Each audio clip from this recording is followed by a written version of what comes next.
Assalamu alaikum YouTube görүүчүлөр жана кыргыз элим. Бүгүн базарда жүрөм. Каякта десеңер старт алып чыгыптыр. Анан баарыңар эле сурайсыңар. Печканы кандай жакшысын алсам болот депчи. Көп эле жерин карап чыктым. Жаман печка жок. Туугандар, бүт эле биздин кыргыз элим баары эле жакшы жасайт. Чет мамлекеттен келген печкаларга караганда биздин печкалар эмне менен жакшы десеңер, туугандар. Кыска айтып кетсемчи, чет мамлекеттин печкалары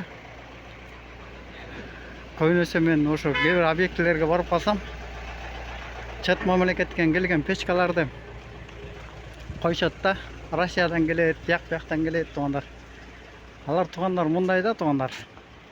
Алардын көмүрлөрүнүн сапаты жакшы, кээ бирлер жыгач менен жаккан немелер. А биздин Кыргызстанда, например, көмүрүнүн сапаты өтө эле начар да, туугандар. Ошон үчүн биздин кыргыз эле печканы алсаңарчы, утулбайсыңар да. Печканын толтура түрүн көрүп чыктым. Азыр эң арзаны дейин десем, эң арзаны мондай эле болот экен.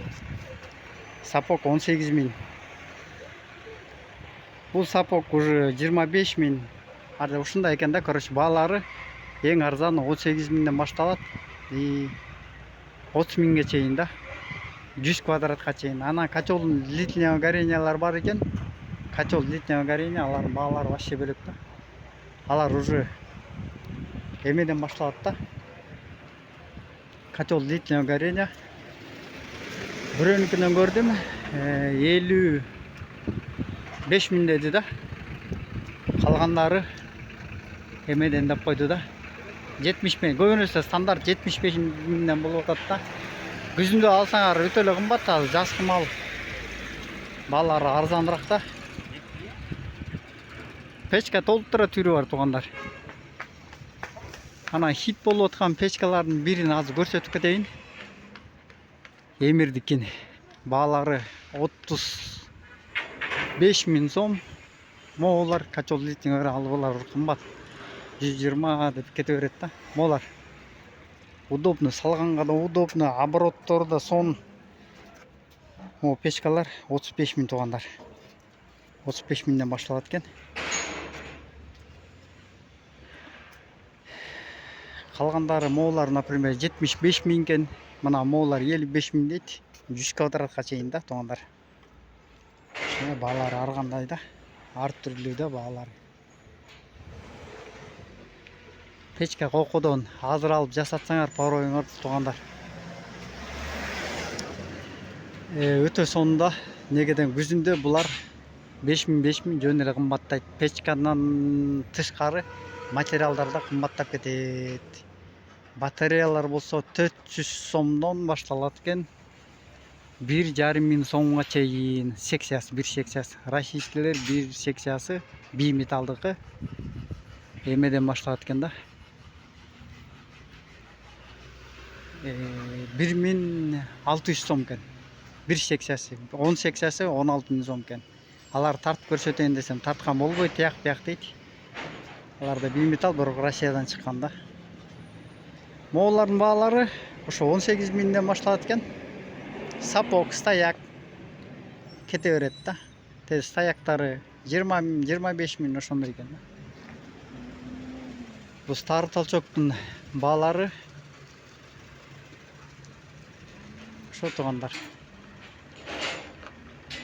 Номерлерин тыштап коюн, тияк деп сурансам да болбой койду булар. Тартпай эле кой, тияк биздинге өтөбүз, тартпай эле кой дейт.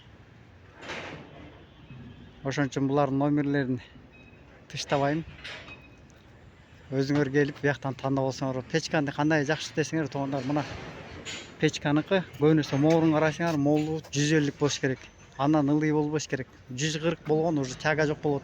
Тяга жок болсо көмүрүңөр күйбөй эле быксып жата берет да. Көбүнесе моорун карасаңар, оборотторун карасаңар. Обороттору караганда, туугандар, мындай эле примерно көрсөтүп берейин. Мына моонун оозу, например, 130. Өтө эле кичинекей. Тяга жок мындачы. обороттору мына туғандар қысқа өтө эле қысқа да 5 сантиметрден қысқа. Бияқтан түтін өтпейді. Башында күйгөндө өтөт, андан кийин бүттү, анан конденсат болуп жата берет. Мондай печке албай эле койсоңор болот. Обороттору булардыкы кенен кыска болсо тяга болот. Тяга болсо күйгөндө жакшы болот. Мондай печке албай эле койсоңор болот. Жөн эле акчаңарды ветерге таштайсыңар болду. Могу обороттун, мына могу, например, 150 труба выход. Мына араларын көргүлө. Могу печка нормальный. 7 сантиметр жөн эле бар. 6-7 сантиметр аралары бар да. Ушул печканы алсаңар болот тугандар. Беркини албай эле койсоңор болот. Ошентип эле таңдап аласыңар. Материалы кандай десең, материалдары баарыңкы бирдей эле, бүт эле тройкадан жасалган. Котел длительного горения эле. Материалдары 4-кадан жасалат экен. Все көргөнүңөргө барыңарга